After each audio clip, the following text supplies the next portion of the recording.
चौथी बार मैदान में यशपाल सिंह सिसोदिया, मल्हारगढ़ से जगदीश देवड़ा और सुवासरा से हरदीप सिंह डंग फाइनल। भाजपा के चौथी सूची में क्लियर हुए नाम। यशपाल सिंह सिसोदिया से जनमत न्यूज की विशेष चर्चा। खबर मंदसौर से है। यशपाल सिंह सिसोदिया और जगदीश देवड़ा के टिकट को लेकर चल रही चर्चाओं को लेकर आखिरकार सोमवार को विराम लग ही गया। भाजपा ने कुल 57 प्रत्याशियों की सूची जारी कर दी है, जिसमें मंदसौर से यशपाल सिंह सिसोदिया, सुवासरा से हरदीप सिंह डंग और मल्हारगढ़ से जगदीश देवड़ा को फिर से मैदान में उतारा गया है। आपको बता दें कि विधायक यशपाल सिंह सिसोदिया मंदसौर विस क्षेत्र से हैट्रिक करते हुए 3 बार जीत चुके हैं। चौथी बार पार्टी ने उन्हें फिर से मैदान में उतारा है। टिकट मिलने के बाद जनमत न्यूज ने उनसे बातचीत की।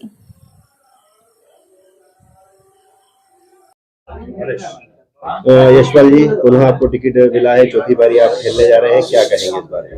पार्टी का मैं धन्यवाद दूंगा, भारतीय जनता पार्टी के तमाम शीर्ष नेतृत्व का, भारतीय जनता पार्टी के समस्त कार्यकर्ताओं का, समस्त भारतीय जनता पार्टी के जनप्रतिनिधियों का और उस जनता का जिस जनता ने अपनी अहम भूमिका मुझे जैसे छोटे से कार्यकर्ता को लगातार 3 बार विजय श्री का आशीर्वाद दिया और पार्टी ने विश्वास और भरोसा किया मुझे जैसे छोटे से कार्यकर्ता को। मैं ऋणी हूं, मैं आभारी हूं कि लगातार 4 बार टिकट मंदसौर जिला मुख्यालय से मुझे जैसे छोटे से कार्यकर्ता को मिलना, ये अपने आप में बहुत बड़ा मान है, बहुत बड़ा सम्मान है और इसको मैं जीवंत रखूंगा और पार्टी के प्रति मैं बहुत ऋणी हूं, बहुत आभारी हूं कि मुझे जैसे उस छोटे से कार्यकर्ता को जो अपनी पारिवारिक पृष्ठभूमि के साथ नगरपालिका के पार्षद से लेकर के नगरपालिका के अध्यक्ष से लेकर के 3 बार मैं विधायक की भूमिका में रहा हूं, चौथी बार भी मुझ पर विश्वास किया।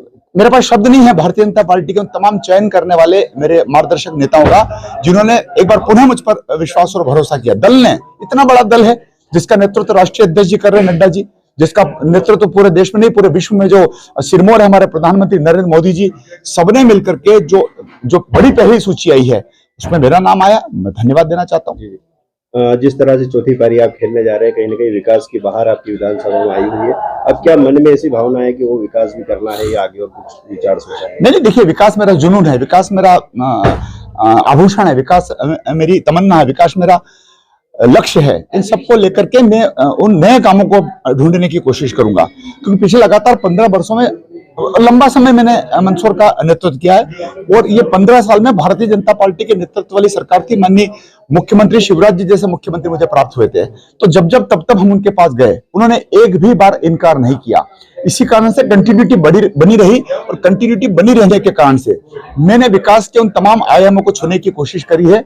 अब मैं नए सिरे से जनता का आशीर्वाद जब प्राप्त होगा, कार्यकर्ताओं की मेहनत जब जमीन पर पसीने के रूप में टपकेगी और फिर नई बार चौथी बार जब मुझे अवसर प्राप्त होगा सरकार बनने के साथ, तो मेरे पास अब उस एजेंडे में कुछ नए काम होंगे और वे तात्कालिक काम ऐसे होंगे तब जब जनता बताएगी कि अब इस काम की आवश्यकता है, तब कार्यकर्ता बताएगा मेरा कि अब इस काम की आवश्यकता है। अब हमको काम को खोजना पड़ेगा, कामों को हमको ढूंढना पड़ेगा। पहली लिस्ट ने कहीं ना कहीं चौंका दिया था, केंद्रीय दल के जो नेता है, मंत्री थे, उन लोगों को प्रदेश में उतारा जा रहा था, कहीं ना कहीं ऐसे में भी मंदसौर भी एक टारगेट था। क्या देखिए, सारी रणनीति राष्ट्रीय नेतृत्व के हाथों में है, किसको कहां अवसर देना, कौन कितना बड़ा व्यक्ति है। अगर वो केंद्रीय मंत्री भी है, वरिष्ठ सांसद भी है, उसको अगर मैदान में उतारा जा रहा है तो इस बात का द्योतक है कि भारतीय जनता पार्टी 2023 के चुनाव को बहुत गंभीरता के साथ ले रही है, क्योंकि मध्य प्रदेश में सरकार बनती है तो ये मान करके चलें कि 2024 में भी हम भारतीय जनता पार्टी के केंद्र में नेतृत्व बनाएंगे। सब्सक्राइब करें माय यूट्यूब चैनल जनमत न्यूज मंदसौर, ताकि आपको मिल सके लेटेस्ट अपडेट। साथ ही बेल आइकॉन दबाना ना भूलें। खबर चाहे राजनीति की हो या हो सामाजिक या हो घटना दुर्घटना की, बात चाहे भ्रष्टाचार की हो या जनता से जुड़े मुद्दे की हो या हो कानून व्यवस्था की, हम बात करेंगे आपके शहर की।